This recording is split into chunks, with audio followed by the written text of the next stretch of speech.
साथियों नमस्कार। मैं कवि CL दीवाना फिर आपका श्री दीवाना साहित्य कला नव युवक मंडल समिति में फिर से स्वागत वंदन अभिनंदन करते हैं।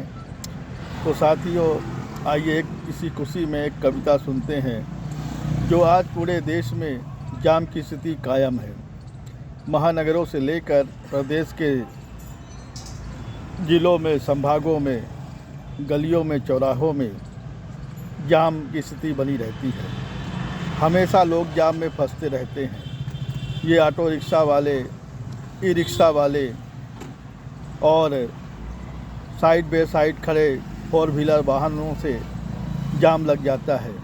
जिन्हें पार्किंग में वाहन खड़ा करना चाहिए वो रोड के किनारे खड़ा कर देते हैं और दोनों तरफ जब रोड के किनारे वाहन खड़े हो जाते हैं तभी वहाँ जाम लग जाता है।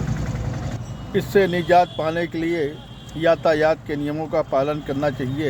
यातायात के कर्मचारी समय समय पर दाएं बाएं वाहनों को करते रहें और उन्हें चलने की हिदायत दें, रुकने की इजाज़त न दें। रुकने के लिए पार्किंग में उनको इशारा करें जिससे जाम की स्थिति न बने।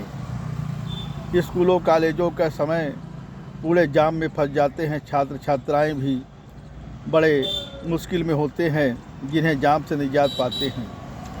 ऐसी स्थिति में बड़े वाहनों को ओवर ब्रिज के ऊपर से निकाला जाए और एवं बाईपास के निकाला जाए।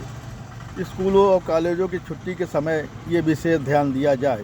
यातायात नियमों का पालन हो और यातायात के कर्मचारी अधिकारी इस पर पहल करें और शहर को, नगर को, प्रदेश को, महानगर को अच्छी तरह जाम से निजात दिला सकते हैं। आइए इसी खुशी में एक कविता सुनते हैं जिसका शीर्षक है सरेआम राहों में उल्लंघन होता है। ऑटो रिक्शा ने बिगाड़ा है यातायात की व्यवस्था को।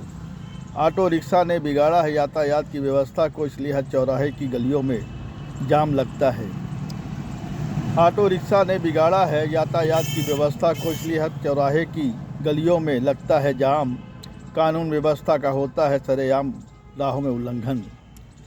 कानून व्यवस्था का होता है सरेआम राहों में उल्लंघन। अब हमने देखा है गांव शहर की उन गलियों में जहां जाम लगता है। यातायात के सिपाही अव्यवस्था को व्यवस्था शहर गांव में बनाएं। हर बड़े चौराहों में पार्किंग हो। ऑटो रिक्शा वाले हर जगह में पार्किंग ना बनाएं, चलते फिरते नजर आएँ चौराहे की गलियों में। कहता है कवि CL दीवाना, आगे कहता है कवि CL दीवाना, ऑटो रिक्शा ने बिगाड़ा है यातायात की व्यवस्था को। आइए इसी खुशी में एक और कविता सुनते हैं जो भारत पर्व पे आधारित है। ये भारत पर्व क्या आया, दमक रहा है मध्य प्रदेश, अभ्युदय हुआ है मध्य प्रदेश। ये भारत पर्व क्या आया, दमक रहा है मध्य प्रदेश, अभ्युदय हुआ है मध्य प्रदेश। अखंड भारत का शिल्पकार है लौह पुरुष सरदार वल्लभ भाई पटेल की जयंती मनाई जाती है। अखंड भारत का शिल्पकार थे लौह पुरुष सरदार वल्लभ भाई पटेल की जयंती मनाई जाती है। स्टैचू ऑफ यूनिटी एकता की नगर में जयंती मनाई जाती है। स्टैचू ऑफ यूनिटी एकता की नगर में जयंती मनाई जाती है। अमृतसर मध्य प्रदेश कहलाता है। अमृतसर मध्य प्रदेश कहलाता है जहाँ भव्य संस्कृत कार्यक्रम तराना भारतीय शास्त्रीय संगीत होता है। जहाँ भव्य संस्कृत कार्यक्रम तराना भारतीय शास्त्रीय संगीत होता है। शिव पर आधारित नृत्य किया जाता है। शिव पर आधारित नृत्य किया जाता है। महाकाल की वो सवारियाँ देखकर मन भाव विभोर हो जाता है।